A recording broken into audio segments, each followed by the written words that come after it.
where are we?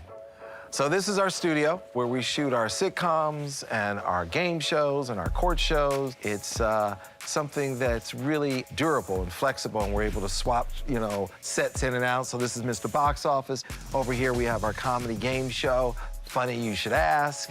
I'm gonna have to sit over here one of these days. Yeah, we have great people coming through, John Lovitz and Sherry Shepherd. Reading. Hello, Sherry.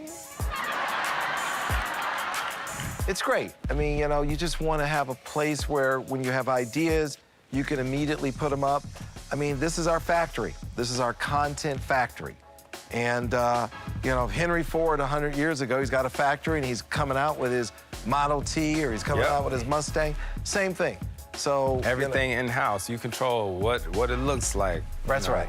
Everything. Vertical integration. That's what you want, from A to Z.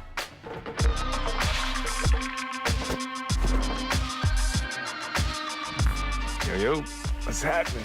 How you doing, man? I'm well. Good to see you. Good to see you. So first and foremost, I want to start out by talking about your journey. So if you don't mind, if you would, introduce yourself.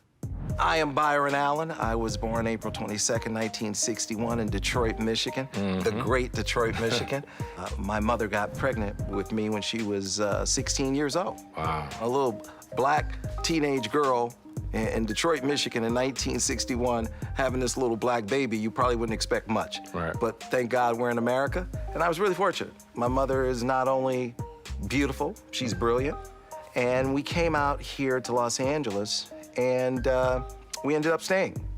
And we just, for a couple of years, slept on a lot of sofas, a lot of floors, slept wherever we could at friends. And my mother ended up getting into college at UCLA and going to film and TV school. And she ended up getting her master's in cinema TV production. That's amazing. Which is why education's everything. Right. And she couldn't afford childcare. So I used to go to class with my mother, and I would sit there in class waiting for her to get out of school, and then I would go and watch her edit for her film and TV classes. And she one day went to NBC and said, "Can I have a job?" And they said, "We don't have a job here." And then she said, "Do you have an intern program where somebody can work here for free so they can learn?" And they said, "No, we don't have that." And then she asked a question that changed our lives forever. She said, "Will you start one with me?" And they said, "Yes." And my mother got a job working at NBC for free, and she couldn't afford childcare. She had to take this little black baby with her. I'm sitting there waiting for her to get off work, and I'm watching Johnny Carson do The Tonight Show. Right. And then I'm walking across the hall, and I'm watching Red Fox do Sanford and Son. Then I go across the hall, and I watch Flip Wilson do The Flip Wilson Show. Then I go across the hall again, and I watch Freddie Prinze do Chico on the Man. You're seeing all of this at a young age. I'm just going from studio to studio to studio. I'm watching them do talk shows, game shows, soap operas, and sitcoms. I said, you know what? This is how I'm gonna spend my life. Making television and making people laugh. So is that when it hit you? That's when it hit me. That's when it hit you? 12 years old, and I'm sitting there, and I'm just going, and it was so cool because I would stand in the parking lot every day or like around 2 o'clock because Johnny Carson would pull into his parking space like clockwork at 2 o'clock. You look up, bam, Johnny Carson pull into his spot, and I say, "Hello, Mr. Carson. How you doing, Mr. Carson? Your monologue guest last night was great. I love that joke about so-and-so." And he said, "Thank you, thank you." And over time, he's like, "Thank you, Byron." He got to know my name. Know your name. Because I would conveniently be there by that parking space, Mr. Carson, that joke, right? I would always do that. And Red Fox talked to me like I was his best buddy. Like, I'm like a little kid. I would have absolutely loved to meet Red Fox. Oh, my God, man. He talked to me. He would come up. He was old school. So he would come up to me, Chris. He'd be like, "Hey, Byron, come here. He'd go, "You want some cabbage? You want some cabbage?" And I go, "Cabbage." And he pulled out a wad of cash. A wad of cash. He go, "Look at that cabbage. Look at that cabbage." Right, but my question to you is at 12 years old, right? Like, when I was a young kid, I watched everything Michael Jordan did. Yeah. I watched every game that came on WGN, and just like a lot of kids, it's a dream. That's right. It's a dream. So for you running into them, that was a dream, and you hoped and you looked up to them. But how did you start your career? Like, when did you start your career? Like, after 12, when did you say, this is it? This is what I'm gonna do. Gladys Knight and the Pips had a summer show, and they taped it at NBC. Summer of '75. I was 14 years old. And they had a comedian on. It was Gabe Kaplan. And I went and knocked on his dressing room door. And I said, wow, sir, I want to be a comedian like you. What do I do? He said, go to the Comedy Store. I called the Comedy Store. I go, is this the Comedy Store? They go, yeah. And I say, so let me ask you something. Do you sell jokes or do you sell gags? They go, what the hell are you talking about? This is not a super, it's a comedy club. It's called. Right. I go, oh, okay. I go, I want to be a comedian. They go, okay, we have Monday night tryout nights. Monday night tryout nights? They go, yeah. They said, you can go on stage at like 8 o'clock, but you got to get here and sign up, but you should get here early. I go, okay, no problem. I'll get there early. He didn't know I was 14 years old. I get there at 9 in the morning. So I get there at 9 in the morning and I sit on the curb. I literally sat on the curb from 9 in the morning on Sunset until like 7:30 at night, and I'm just writing jokes. Club opens, Mitzi Short, God bless her. So she opens the door and I'm thinking, oh my God, I hope she doesn't look up. She's just doing her thing. But my voice gave it away. She goes, okay, what's your name? I go, Byron. And she looks up. How old are you? She goes, how old are you? I go, I'm 14, ma'am. She goes, you can't be in here. I'll lose my liquor license. She goes, and I started to walk. She goes, wait a minute. She goes, you just stay in the parking lot. And when it's time for you to go on stage, I'll send somebody to get you. But you go on stage and you immediately get out of here. Get out of here. So I go on stage, I do my thing. And this guy comes up to me and he goes, who wrote those jokes? I go, I wrote those jokes. He goes, how old are you? I said, I'm 14. He goes, can I get your phone number? I go, sure. He goes, I may have a friend who wants to write jokes with you. We write jokes with some people. I said, okay, I give him my number. I get a call 1 week later. And this guy calls me up, he goes, can I speak to Byron? I go, yeah, this is Byron. He goes, this is Jimmy J.J. Walker from Good Times. Yes, exactly. He's hotter than the sun. Right. This is 1975, right? And he says, my man, Wayne Klein, says you're funny. And if my man, Wayne Klein, says you're funny, then you're funny. He says, so listen up. Why don't you come on over here and write some jokes with me and my guys? You want to write some jokes with me and my guys? And I go, let me ask my mom. And so he goes, oh my God, he's got to ask his mom. You're a kid. Right, I'm a kid, right? So then I heard this dude in the background goes, tell his mom not to worry. We'll have some cookies and milk for him. And then Jimmy said, Dave, be nice. So my mother says yes. I go to Jimmy's apartment. I walk into Jimmy's apartment, and sitting there is Wayne Klein, Jimmy Walker, Jay Leno, and David Letterman, and Marty Nadler, who went on to write and produce Laverne and Shirley and Happy Days. Wayne Klein went on to write all of these people in the same room. Sitting in the room, sitting in Jimmy's apartment on Sunset, 1975. But just so you know, everything that you just said is not normal. I hope you know that. but name all these different people, right? All these different people. I'm sure you learned a ton of things, but what was one of the biggest things that you take away from even like Johnny Carson, all these different people that you came across at an early age? Love and passion. You love what you do and have enormous passion for it. I remember when I said, oh my God, I want to be in television and I want to write and produce. I said, I will literally do this for free.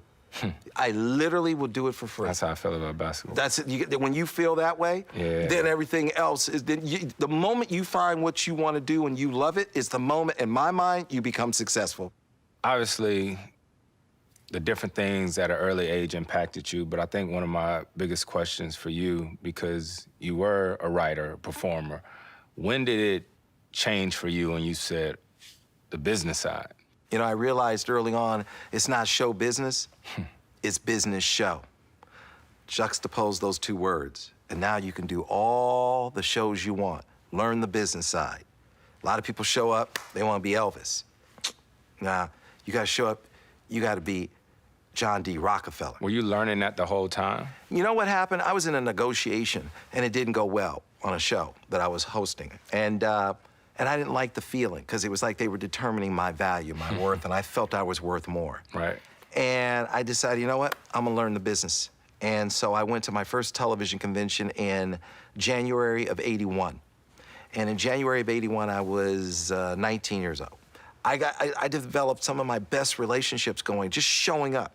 And my mother would say to me, show up. Yep. That's like 80% of winning is showing up. Yep. You gotta give yourself a chance. Gotta give yourself a chance. I said, all right. And I went and I showed up. And I wouldn't leave. I wouldn't leave the lobby of the hotel until I met everybody. And I'd gone to that convention for 40 consecutive years. 40 consecutive years. One of my buddies who I met at the convention, Dick Robertson, he ran Warner Brothers Television Distribution. Right. Brought in a couple of billion a year.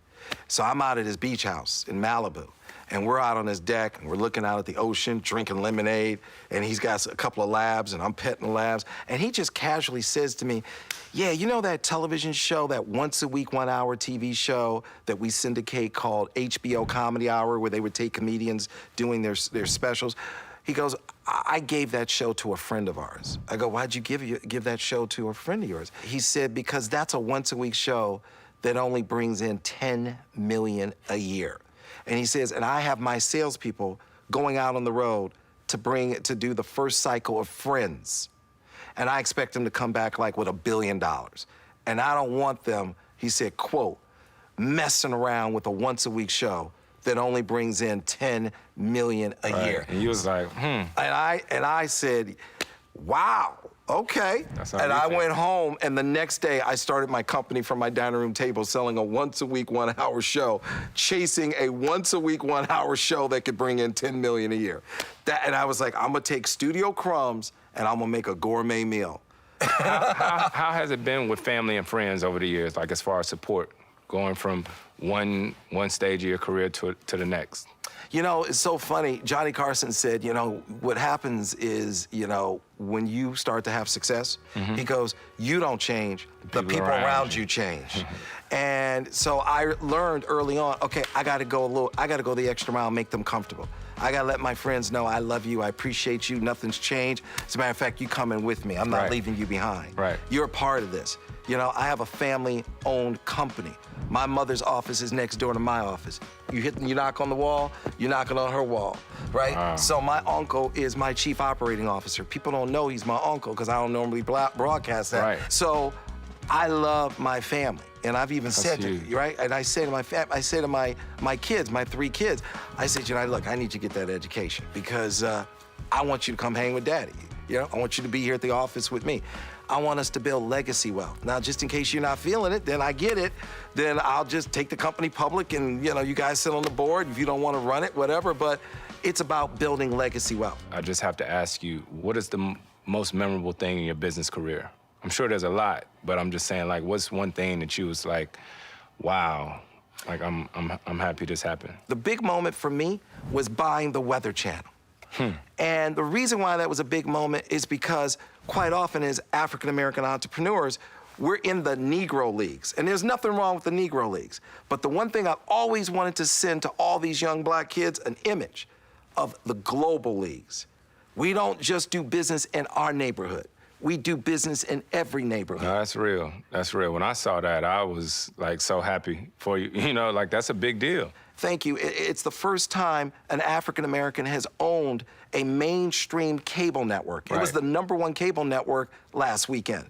And so when you think about what's owned by the big corporations, News Corp owns Fox News, Comcast owns MSNBC, and I own the Weather Channel. Right. So that was sending a message to all those kids out there. I want you to see yourself where you're global. Just because you're black, you're not going to do business in just black neighborhoods, and that's fine. But I also want you to know you are playing it globally. Right, and you spoke about it a second ago when you talked about legacy, right? And historically in Hollywood, it's a huge lack of diversity, right? Yeah. So what type of solutions do you see that could change that? Don't play the game, own the game. I've always been about owning the game. When I met my wife 20 years ago, she's like, what are you doing? I was working from my dining room table. I said, I'm building the world's biggest media company. And I've never deviated from that vision. And as I build it, I'm going to effectuate change for the greater good for the planet. Because there are media companies out there that divide us. I'm going to unite us. Look, the President of the United States is not the most powerful person in the world. The most powerful person in the world is the person who controls media. Because we control what you hear, what you see, what you think, what you read, and ultimately how you behave. Absolutely. So that's a very, very powerful position. And you have to manage it in a positive way and do things to make the world better. But the reason why you're so important to all of us, and especially someone like me, obviously I grew up playing basketball. I was in my backyard with my brother just trying to be like Mike, right? Like I wanted to be like Michael Jordan. And when you get to the NBA, you learn that, like you said, it is basketball, but it's also a business. That's right. You know, you want to also learn the business. So everything that you were saying just now about a media company, obviously I started a production company called ODIP. And then with a few other athletes and guys in the league, we started another media entity called Players TV, which is about including athletes. That's right. Right? That's Having right. athletes be a part of something bigger than you. And I think to hear you say everything that you said is, in anything you do, you want ownership. You want to own it, and you want to have a seat at the table. Right. Because if you don't have a seat at the table and you're not a part of and your voices aren't being heard and amplified, then it's not a real democracy. We have a bunch of white guys who own Spanish language networks, and they can't even speak Spanish. People in the gay community don't own their networks. People from the Asian community, it's like they're invisible. You don't even acknowledge them. Women really don't even own their networks. My position is everybody needs to own these networks and own this content, and you need to amplify and produce yourself. I'm about the 4 E's. Make sure everybody has a great education. Make sure everybody has equal justice. Make sure everybody has economic inclusion. And make sure everybody has environmental protection. And you get those 4 E's, that equals the 5th E, which is excellence.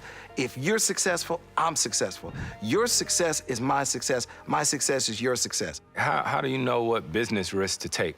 I'm comfortable with business risk. I mean, I'm a big believer in swinging for the fences. I mean, my first movie that I put out, I went to a buddy of mine, and I said, you know what? I found a shark movie that we could put out.